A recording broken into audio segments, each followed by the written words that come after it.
Bwana Yesu asifiwe. Amen.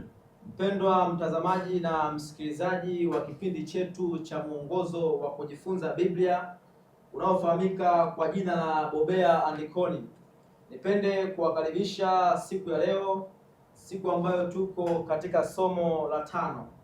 Mimi ambaye ni mwenyekiti wenu wa leo naitwa Joshua Philemon Mseti. Pamoja nami niko na mwinjilisti Benson Felician pamoja na mwinjilisti Samson Matalo. Hao wote ni washiriki wa Ukonga. Bwana Yesu asifiwe. Amen. Na bila kupoteza muda, wapendwa, niwakaribishe katika somo letu la juma hili, somo ambalo lina kichwa kinachosema jinsi ya kujifunza Biblia. Kabla hatujaanza somo hili la leo, nimkaribishe mwinjilisti Samson Matalo aweze kutupatia ombi. Karibu. Basi tuombe. Mtakatifu Jehova Mfalme, Mungu wa mahali pa juu mbinguni, tunasema asante kwa siku ya leo, siku nzuri ambayo tunakwenda kujifunza neno la takatifu. Tunakwenda kujifunza jinsi gani ya kujifunza na kutafakari maandiko matakatifu, na jinsi gani ya kupata muda na kuchagua mahali kujiongoza katika kujifunza maandiko matakatifu. Neema Yesu Kristo na pendo la Mungu wetu na ushirika mtakatifu pamoja nasi tunapoenda katika mjadala huu wa lesoni hii. Jehova Mfalme kutubariki, maana tumeomba kwa jina la thamani Yesu Kristo. Amina. Amen. Juma hili tuko katika somo la 5. Somo lenye kichwa kinachosema jinsi ya kujifunza Biblia.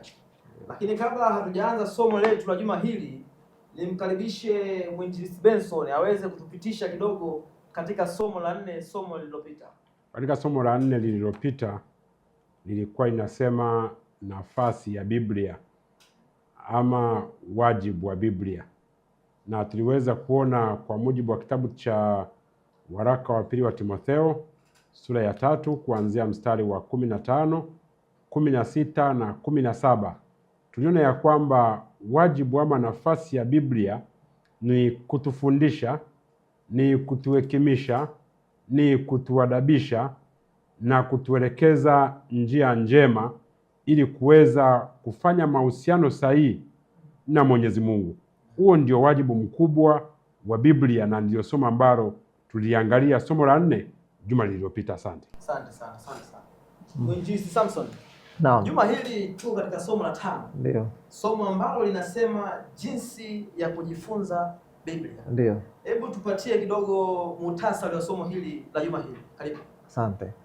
Katika somo hili la 5 ni somo ambalo lesoni au mwongozo wa kujifunza Biblia unatuelekeza katika kujifunza maandiko matakatifu, ikitupa mifano mbalimbali. Kwa mfano, hebu fikiria siku ile ya kwanza ambayo ulipokea Biblia yako kwa mara ya kwanza, au siku unaponunua kwa pesa yako Biblia ile yako ya kwanza. Unakuwa na furaha kiasi gani? Unatamani kujua nini? Sasa katika lesoni ya juma hili tunakwenda kumtazama mtu mmoja anaitwa Martin Luther katika karne ya 16.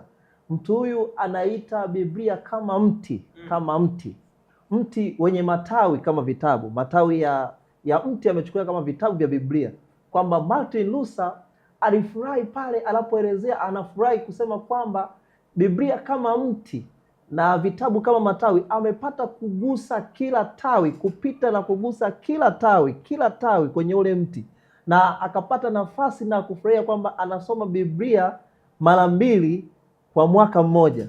Sasa jifikirie wewe, Biblia yako unaisoma mara ngapi? Je, unajifunza Biblia kwa namna gani? Unaisoma mahali gani? Au unapata nafasi ya kuomba uongozi wa Roho Mtakatifu kwa hali gani unaposoma Biblia yako? Ndipo somo la leo linapotuelekeza namna ya kusoma Biblia, namna ya kujifunza Biblia. Asante sana Samson. Na tunaweza kuona ni kwa namna gani ndio tunapaswa kujifunza Biblia. Mwinjilisti Benson. Naam.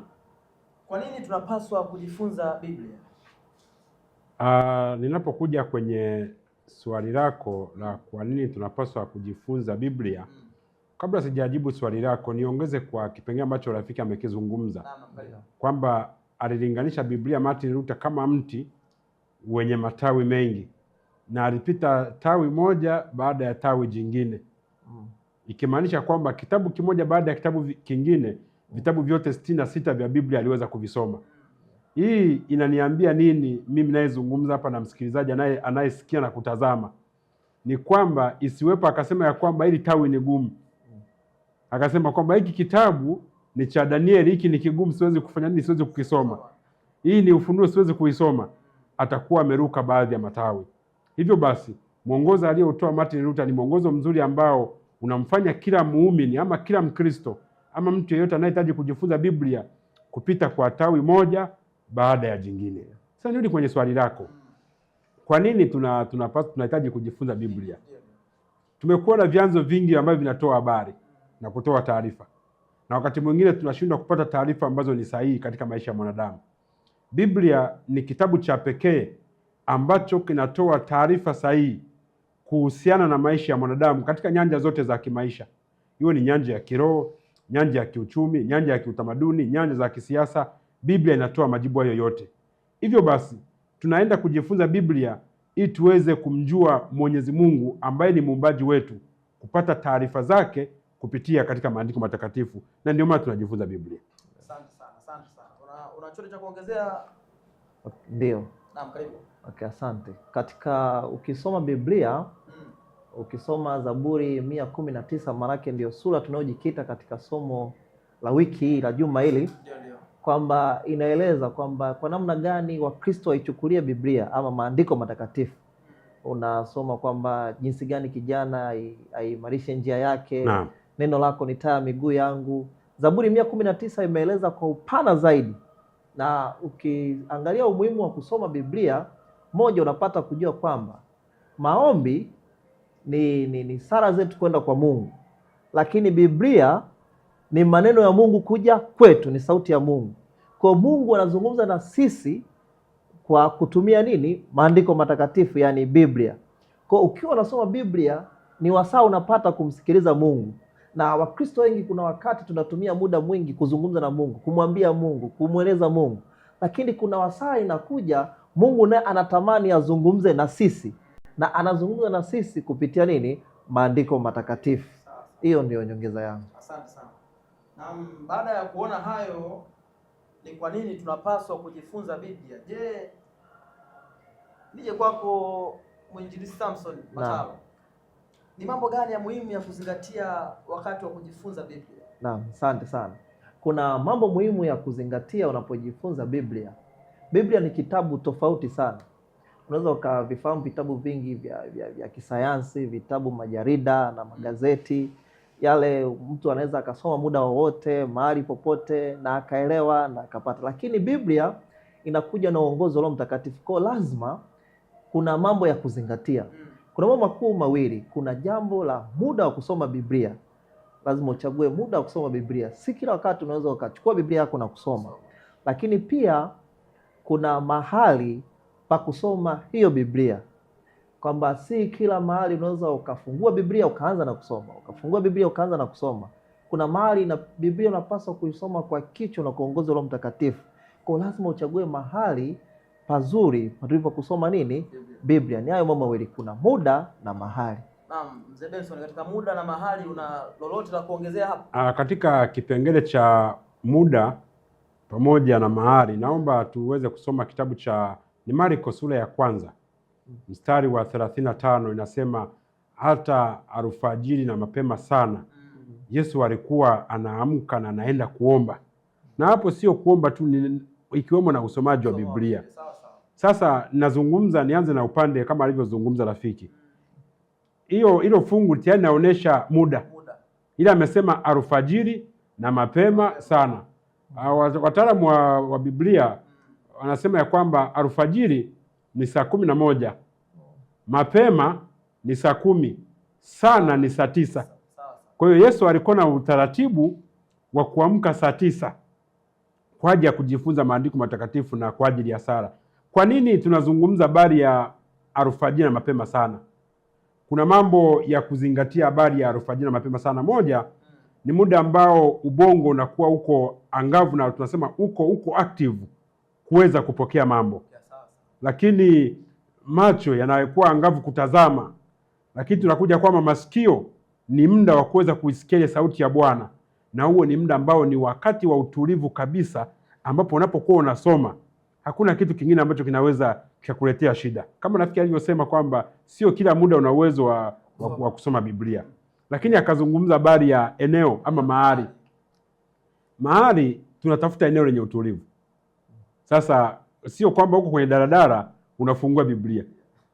Utapata mambo machache, kwa sababu Biblia inahitaji utulivu wa hali ya juu kuweza kupata mambo husika ambayo inahitaji kujenga. Kwa inabidi uwe na sehemu ambayo haina fujo, haina kelele, ni sehemu yenye utulivu. Kwa mfano, kuna watu ambao wanatafuta kwenda kusoma labda ni porini, ni kwa sababu hilo eneo ni eneo la utulivu, anasikia tu ni sauti ya ndege. Kuna wengine ambao ni ofisi iko mahali fulani, anaenda ofisini anajifungia, anasoma Biblia. Kuna wengine ambao anaenda eneo la kanisa, anafika mahali pale anaweza kusoma Biblia. Kwa hiyo muda na mahali ni sehemu nzuri ambazo mtu ana uwezo wa kusoma Biblia. Na mwandishi mmoja akasema hivi, ukisoma Biblia kwa uzembe ni sawasawa na kukejeli utakatifu wa Biblia. Kwa maana hiyo, muda ni wa muhimu na mahali ni pa muhimu. Na hakikisha ya kwamba kitu chochote kisiingilie muda wako wa kusoma Biblia. Kama umesema Biblia nasoma saa 11 alfajiri, hakikisha kwamba kitu kisiingilie chochote. Hata kama ni dharura ya namna gani, isiingilie nafasi yako na ratiba yako ya usomaji wa Biblia. Asante. Asante sana. Kwa kumbe mambo ya muhimu ya kuzingatia ni muda na mahali. Sawa sawa, asante sana. Sasa je, ni kwa jinsi gani tunaweza kujifunza Biblia? Mwinjilisti Samson. Ndio. Ni kwa jinsi gani tunaweza kujifunza Biblia? Okay, kwa jinsi gani tunaweza kujifunza Biblia? Kwanza kuna kitu kidogo natamani tupite tukielewe. Naam. Kwamba hebu tafakari, tunazungumzia Biblia, kitabu kitakatifu. Naam. Tafakari pale unapoenda kuzungumza na mzazi wako. Unatamani uwe katika hatua ya utulivu na utamani kuingiliwa na mtu yoyote kwenye mazungumzo. Au pale unaposoma kitabu cha masomo kwa ajili ya kujiandaa na mitihani, elimu hii ya dunia, elimu ya mtihani, elimu ya dunia za shuleni, kwamba unapojiandaa na mtihani, unaposoma unahitaji kukaa mahali patulivu na unatamani kile unachokipata kikae kichwani, kisipotee ukakitumie kesho labda kwenye mtihani. Na hivyo tunapoenda kwamba kusoma Biblia, baada ya kuangalia mambo ya kuzingatia, ila kuna jinsi ya kujifunza sasa hiyo Biblia. Sasa tunajifunzaje? Moja, tutambue ya kwamba ukisoma Biblia, kwamba Biblia inasema kwamba hivi, kwamba haikutungwa na mwanadamu. Naam. Bali wanadamu walianena yaliyotoka kwa Mungu wakiongozwa na nani? Na Roho Mtakatifu. Kwa jambo la kwanza ni kuomba uongozi wa Roho Mtakatifu. Naam. Maana yeye ndo aliongoza mitume na manabii na wazee wa zamani kuandika nini?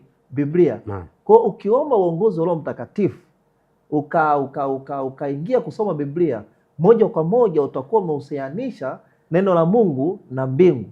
Sasa uko tayari kupokea kile sauti ya Mungu ambayo unaipokea kwa njia ya maandishi. Lakini kabla hujasoma Biblia, hebu tafakari kitu kidogo. Unaenda kusoma aya gani? Unataka kujifunza kuhusu nini? Je, jambo gani la kusukuma moyoni usome? Maana Biblia ni pana, inagusa vitu vingi. Kwa hiyo unapaswa uchague kwamba unaenda kusoma nini. Kwa ukishachagua haya, ukaomba uongozi wa Roho Mtakatifu, sasa unaweza kuendelea kusoma nini? Biblia. Lakini kwa kitu kingine cha ziada kabisa, unatakiwa uombe Mungu pia akusaidie kile unachoenda kukisoma kikusaidie maishani. Mimi naweza nikachangia hapa. Asante sana. Yeye kwako Benson. Katika kipengele hicho ambacho rafiki amekieleza vizuri kabisa, na hiyo ndio naleta tofauti ya usomaji wa Biblia na vitabu vingine.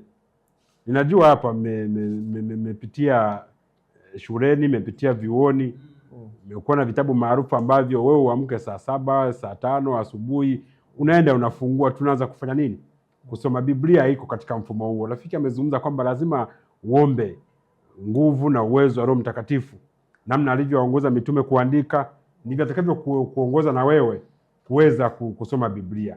Sasa ukishaomba, rafiki amezungumza, unaenda kusoma. Unaenda kusoma nini? Unaenda kusoma wapi?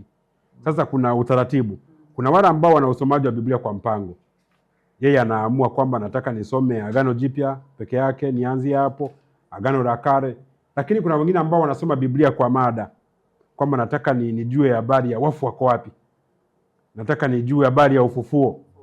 Kwa hiyo nategemea kwamba ni kitu gani nahitaji kukisoma. Sasa ukishaomba kama rafiki alivyozungumza, unakuja sasa unaanza kusoma. Unaposoma kifungu husika, ukishamaliza kukisoma, unarudi kuomba ili Roho Mtakatifu afunue ujumbe ambao alikuwa amekusudia uweze kukufikia wewe. Kwa hiyo tunarudi tena unaomba. Ukishaomba, kuna kipengele kimoja ambapo tumekuwa tukivifanya hata darasani. Unapokuwa unasoma mara nyingi unakuwa na karatasi na kalamu. Unakuwa unafanya nini? Unaandika. Unajua kuna uhusiano mkubwa wa kuandika na kuelewa. Kwa hiyo kila ambacho umekisoma, uende ulikuwa na karatasi, una daftari, kiandike. Andika kila ambacho umekielewa. Kiandike. Ndio na hii imeandikwa kwenye Biblia, kitabu cha Isaya 8 mstari wa 1, anasema achukua ubao, chukua chaki, halafu andika. Sasa hapa ametumia chaki, ila wewe unaweza ukawa na kalamu halafu ukafanya nini? Kwa hiyo kila ambacho umekisoma kiandike, na kila ambacho umekielewa kiandike. Ukishamaliza kukiandika sasa, kitafakari. Ukishatafakari ukapokea ule ujumbe, mshukuru Mungu pia kwa kuomba kwa kile ambacho umefanya nini? Umekipata. Ukishakipata, kuna hatua ambayo ni ya msingi sana. Wote tunafahamu shuleni kuna wanafunzi ambao wanapenda kuwafundisha wanafunzi wenzao. Alafu na wanafunzi wengine ambaye yeye akishasoma anajifungia. Nenda akapime mtu anayewafundisha wanafunzi wenzake na mtu anayejifungia. Yupi ambaye anakuwa na uelewa mkubwa? Anayewafundisha wenzake. Kwa hiyo ukishapata ujumbe, chagua rafiki. Sisi ni vijana. Unajua vijana sio kukaa kijioni tu tukazungumza habari ya soka, tukazungumza habari ya muziki, hapana. Nenda sasa kwa rafiki ambaye unajua ni rafiki yako, nenda umshirikishe ule ujumbe. Ukishamshirikisha ujumbe, hii itakuwa ni njia bora ya wewe kuelewa Biblia na kumfanya yule mwingine aweze kuelewa kile ambacho ulikuwa umekisoma. Ukitumia njia hii, itakuwa ni njia bora ya kunisaidia mimi, kukusaidia wewe na kumsaidia mtu mwingine kuweza kuelewa Biblia. Asante sana. Na tunapoelekea mwishoni, yuko mtazamaji anayetufuatilia anatamani kujua umuhimu wa kujifunza Biblia katika maisha yetu. Ndio. Hebu Samson, naam, hebu tusaidie hapo tuweze kuona kuna umuhimu gani wa kujifunza Biblia katika maisha yetu. Sawa. Okay. Tuna umuhimu wa kujifunza Biblia kwenye maisha yetu halisia ya sasa. Sasa tukiangalia, tukijielekeza kabisa kwenye jamii yetu ya Kiafrika ama jamii kwa ujumla, hasa katika kizazi hiki cha sasa. Biblia ni kitabu ambacho kwa sasa tunaweza kusema kwa watu wengi, kwa asilimia kubwa, kinaonekana kama kimeisha radha. Makundi kubwa ya watu, asilimia kubwa, hawakitumii. Lakini katika somo hili la juma hili linaturudisha kukirejea kitabu Biblia kama cha umuhimu. Kwanza ukikisoma kinakujieleza chenyewe. Neno lako ni taa ya miguu yangu na mwangaza wa njia yangu. Biblia imekaa na mafunuo mengi, si ya kiroho tu, hata ya kijamii. Sawa. Biblia inafumbua siri nyingi za ulimwengu, mambo ya kijiografia, mambo ya kiafya, si mambo ya maombi tu na mambo ya kiroho, lakini mambo mengi ya nyanja mbalimbali, ya kielimu mbalimbali, jinsi gani ya kuishi kwa wanadamu. Ukiangalia katika jambo la sasa la dunia, migogoro ya hapa na pale, lakini ukisoma Biblia ina tiba halisi juu ya machafuko hata ya amani, kwamba kiu kubwa ya sasa ni amani ya kimataifa. Migogoro hapa na pale, vita nyingi, mazuio mengi, taratibu nyingi kali za kisheria, lakini Biblia inatoa solution kwa kusema pendaneni. Kwa Biblia inatibu mambo mengi sana, hasa ya kijamii. Unapokuwa na chuki binafsi na majirani, Biblia inakwambia pendaneni. Unapokuwa unamchukia ndugu yako, Biblia inasema msamehe. Unapokuwa una jambo labda majanga ya njaa, kuna madaraja wenye nacho wasio nacho, Biblia inasema aliye na nguo mbili ampatie mwenzie moja. Kwa Biblia ni ya muhimu sana, kwa sababu mbali na habari za kiroho, bali inaenda kutibu mambo mbalimbali hata ya kijamii ambayo yanasumbua ulimwengu na watawala mbalimbali kwa sasa. Kwa Biblia ina umuhimu sana kama mwangaza wa njia yangu. Sio mambo ya kiroho tu, hata njia za maisha ya elimu dunia, Biblia bado ina nafasi. Sababu ukisoma Biblia kuna siri nyingi za anga, nyingi ambazo wengine wanasayansi wanagundua leo. Lakini Biblia tangu zamani imegundua mambo ya sayari, mambo ya elimu ya anga, utabibu, mambo ya mfumo wa lishe, jinsi ya ulaji. Biblia ni ya muhimu katika maisha yetu. Asante sana. Kwako Benson, unalipi la kuwaambia watazamaji wetu? Nina fungu moja natamani rafiki uisome kwenye Biblia. Ni kitabu cha Yeremia 15 mstari wa 16. Yeremia 15 mstari wa 16 ina jambo ambalo ni la muhimu sana katika maisha ya mwanadamu, hususan katika usomaji wa Biblia, na inatupeleka kwamba ni unaposoma Biblia iwe ni chakula kitamu chenye ladha, kama ambavyo unavyokula chakula katika maisha yako asubuhi, mchana na jioni, ndivyo hivyo tunavyopaswa kusoma Biblia. Yeremia 15 mstari wa 16, isome usikie. Biblia inasema, kitabu cha Yeremia 15 mstari wa 16, mstari wa 16 inasema, naam, maneno yako yalionekana nami nikayala. Ndiyo. Na maneno yako yalikuwa ni furaha kwangu, naam, na shangwe ya moyo wangu, maana nimeitwa kwa jina lako, Ee Bwana, naam, Mungu wa majeshi. Asante, kwamba maneno yako yalionekana nikayala. Kwamba unapokuwa unasoma Biblia, soma Biblia ikuletee furaha katika maisha. Sasa katika vipengele ambavyo rafiki amevizungumza kwa swali ambalo mmeniuliza kuhusiana na usomaji wa Biblia, umuhimu wake, na tunafahamu maandiko yanasema utafuteni ufalme wake kwanza na haki yake, alafu mambo mengine mtafanya nini? Mtazidishiwa. Rafiki amezungumza vizuri, na ninashukuru kwa sababu umegusa kila nyanja namna ambavyo Biblia inagusa. Kipengele ambacho nahitaji kukiongezea cha muhimu kwenye namna ya usomaji wa Biblia, nje ya kuangalia muda, mahali, halafu kwanza uombe, usome mstari, uombe, utafakari, wafundishe na watu wengine. Kuna kipengele kimoja, nenda kitabu cha Mhubiri 7:27. Na watu wengi wamekuwa wanashindwa kwenye usomaji wa Biblia kwa sababu wanashindwa kuzingatia kanuni za usomaji. Usipozingatia kanuni za usomaji, Biblia itakuruhusu kufanya chochote.